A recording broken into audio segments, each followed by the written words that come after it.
imos falar sobre probabilidade. O máis importante é que este ano imos ver a probabilidade como unha función. Entón temos a función de probabilidade que, como calquera función, vai asignar un número a outro. Neste caso, vai asignar a cada valor posible, que chamamos x sub i, dunha variable aleatoria, a súa probabilidade, p sub i. Exemplo tonto, lanzando unha moeda, teríamos unha función que a cara asignalle 0,5 e a cruz asignalle tamén 0,5. Ou nun exemplo un pouco máis numérico, poderíamos ter o que fixemos en clase, que era lanzando dous dados e definindo x como a variable aleatoria que leva a suma dos dous dados.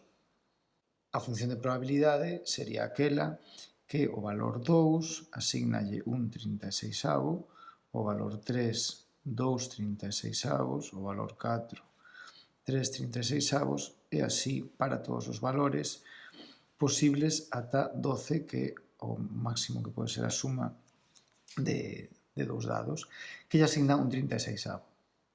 Hai outra, esta sería a función de probabilidade, hai outra que é a función de distribución, que simplemente conta a probabilidade de que sexa ese valor ou menos. Neste caso, pois a nosa función de distribución f mayúsculo, o 2 asignaríalle un 36avo, o 3, 3/36avos, porque a posibilidade de que sexa 3 ou menos é a de que sexa 3 ou 2. En este caso podemos simplemente sumar porque son sucesos incompatibles. Se sai un 3 non sai un 2. O sea, se a suma é 3, a suma non é 2. Entón, por iso podemos sumar directamente as probabilidades. Para o 4, a posibilidade de que saia un 4 ou menos, pois a probabilidade de que saia 4 ou 3 ou 2. Por lo tanto, 3 máis 2 máis 1, 6/36avos, e así ata que aquí teríamos un 1. Igual que se sumo todos os posibles valores da función de probabilidade, vou ter tamén 1, porque se sae este ou este ou este ou este ou este ou este, en total ten que ser o suceso seguro, algo que ocorre sempre. Imos aproveitar o exemplo para falar da media dunha variable aleatoria. Consiste en sumar todos os posibles valores e multiplicalos pola probabilidade de que ocorran. Estos son os valores da función e estos son os valores da variable. Entón, neste caso sería, por exemplo, 2 pola probabilidade de que a suma sexa 2, un 36avo, máis 3 pola probabilidade de que sexa 3, 2/36avos, máis así ata 12 por un 36avo. Isto é a media desta variable que é a suma das puntuacións de dous dados. E daría 7. O seguinte que podemos calcular é a varianza, sigma cadrado, que se fai pois de xeito similar a como facíamos para a estatística. Sumatorio do cadrado de cada valor pola probabilidade de que saia menos a media ao cadrado.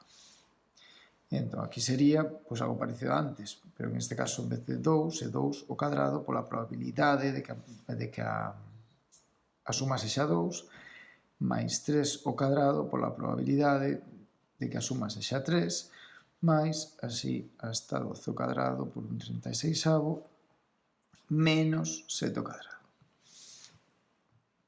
E isto non sei o que dá. Ese que nos piden a desviación típica sería xustamente a raíz disto que acabamos de calcular. Suma dos cadrados pola súa probabilidade menos a media ao cadrado. Imos agora cunha distribución de probabilidade moi concreta, que é a binomial.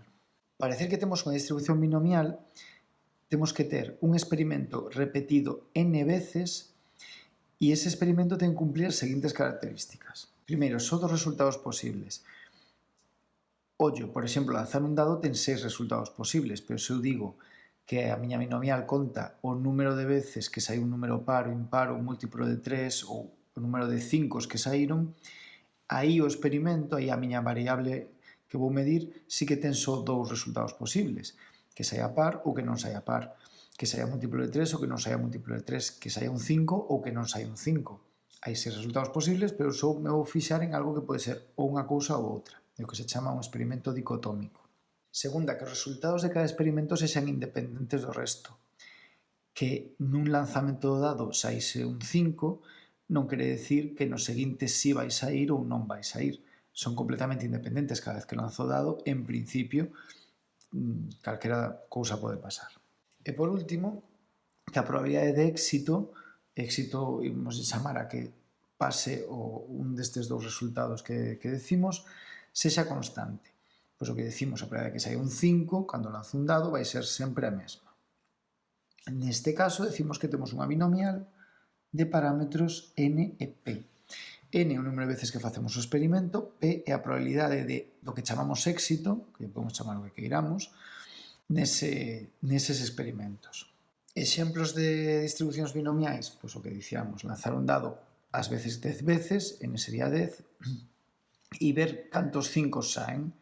Pois hai dous resultados posibles, que saia 5 que non saia 5, os resultados son independentes, a probabilidade de que saia 5 constante, se é unha binomial de parámetros 10, que é o número de veces que hemos lanzado o dado, un sexto, que é a probabilidade de que saia un 5. Mais exemplos, lanzamentos a canasta, se sei cal é o meu porcentaxe de acertos, pois a miña probabilidade de acertar é sempre a mesma, que eu acerte unha canasta non implica que na seguinte vai a fallar ou vai a acertar, e hai dous resultados, ou encesto ou non. Se é unha binomial de número de lanzamentos, probabilidade de acertar. Se eu teño unha distribución deste tipo, podo calcular a probabilidade de que a miña variable que conta o número de éxitos sexa igual a un número determinado, neste caso R, como n sobre R por probabilidade de éxito elevado a R por probabilidade de fracaso elevado a n menos R. Lembrade que a probabilidade de fracaso é 1 menos a probabilidade de éxito. Se eu acerto o 80% das veces, fallo o 1 menos 0,8 ou 0,2 o 20% das veces.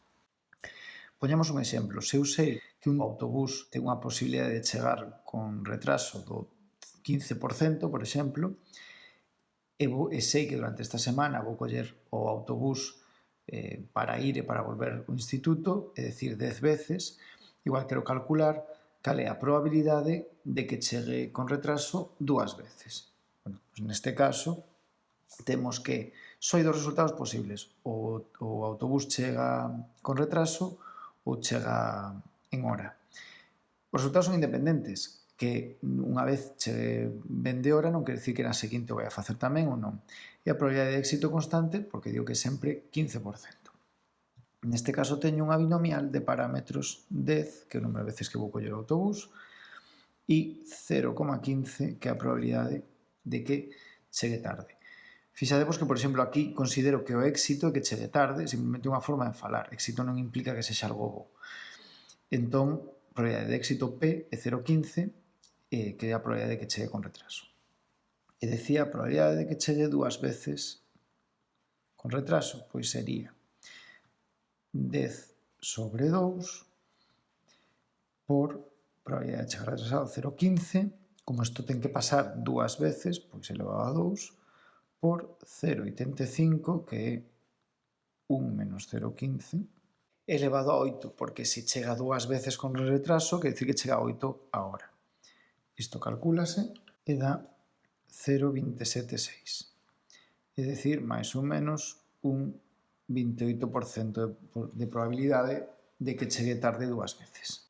Se o quero saber é a probabilidade de que chegue tarde polo menos 2 veces, sería a probabilidade de que chegue tarde 2 ou máis veces, que a variable que conta o número de veces que chega tarde sexa 2 ou máis. Para isto teríamos que sumar a probabilidade de que chegue tarde 2 veces, de que chegue tarde 3, 4, 5, 6, 7, 8, 9 e 10. Como iso vai ser moito traballo, temos outra opción, que é dicir que chegue tarde 2 ou máis veces é o contrario de que só chegue tarde 0 ou 1 veces, que chegue tarde 1 ou menos veces. E o contrario en probabilidade é 1 menos. Entón, isto é 1 menos P de X menor, estrictamente menor que 2. Que X sexa maior ou igual que 2 é o contrario de que sexa menor que 2. Estrictamente menor que 2. E isto é máis fácil de calcular, porque se eu digo a probabilidade de que xa sexa menor que 2, só hai dúas. Ou que sexa 0 ou que sexa 1. Novamente, como dicíamos antes, como son sucesos incompatibles, ou pasa este, ou chega tarde 0 veces, ou chega tarde unha vez, non pode pasar ambas ao mesmo tempo, podo sumalas. Poñemos a fórmula, dá 0,54. Traémolo aquí. 0,46, un 46%. É dicir, que é máis ou menos igual de probable que chegue tarde 2 ou máis veces ou que chegue tarde só, ninguna ou unha veces.